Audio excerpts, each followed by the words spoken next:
Hello and welcome to the I've Seen Everything Reaction Wrap-Up podcast.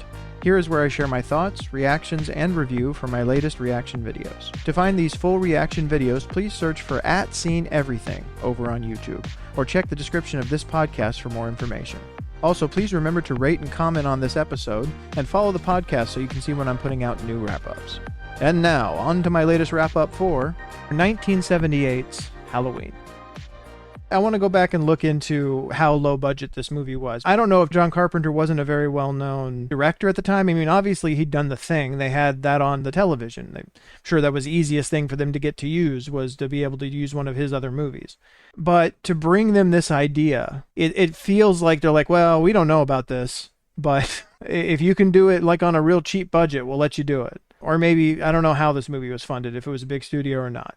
But it is that thing of, you could tell they made so many simple but effective choices. Things that were not like big and showy, just things that were, hey, we're just going to just play with the audience's expectations like this. We're just going to play with what we're showing the audience like this. The audience is going to start to catch on to the fact that, oh, they can hear him breathing. That means he's still alive.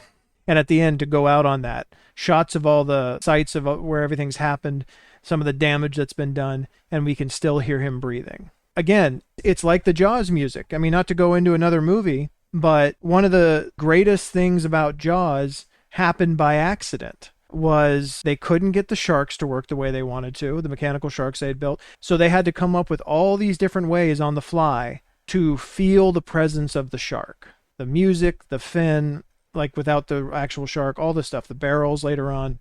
This was that way too, in the sense that you hear his breathing, you feel his presence. You see the victims from a weird perspective, and you start to realize, oh, I'm seeing them from the killer's perspective. You hear the music, or just like some of the little kind of musical stings that they had. The oo-doo-doo like thing that they had. And I know that was a great impression on my part, by the way. No, but like just all of these little things to make people feel the presence of the thing they're scared of, without showing them. Because, and Hitchcock did this a lot too, what they can imagine is so much worse than what you're going to show them.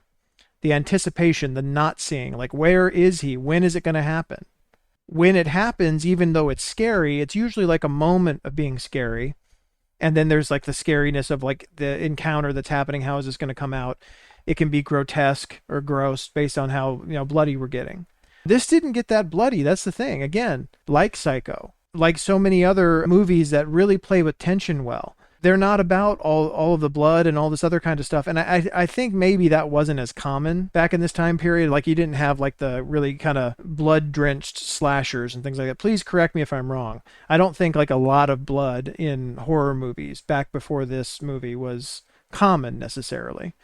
Although again, I haven't seen The Thing, and I'm getting the sense that maybe that was pretty bloody. I don't know. But you could tell they worked within the scope of what they had, but they did it very well. It's difficult to focus on the proper historical context here, but it's important, especially if you're someone who has seen a lot of horror movies, a lot of 80s and 90s slashers, even into the 2000s, because you've seen this playbook before. You've seen this playbook expanded on and done in much more extravagant ways. So to go back and watch this compared to that, it's like, well, this is kind of just a simple slasher. There's not even a lot that happens comparatively to a lot of the other slashers you've seen. True, to some degree. But this is where it started. This is the prototype. This is the kind of bones of that idea. And you can see all of it there. You can see the beats of how something like this works that other people came and built on top of.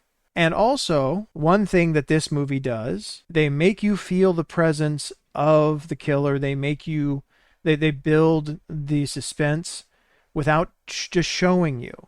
So many other kind of slashers that are not as well written or not as well executed, they just show you everything. It's like, we're just going to try to, I mean, it's kind of the difference between more cerebral horror and like just blood and guts horror. And both have their merits. One is like, hey, we're going to mess with your head and make you afraid of what's going to happen next. The other is, hey, we're just going to try to like gross you out as much as possible. Like we're going to have as many crazy deaths. Like you're not going to believe what we're going to do. And some fall in the middle. Some they have kind of a mix of both. The Halloween movies as they went on obviously got bloodier, especially as more people were doing slashers.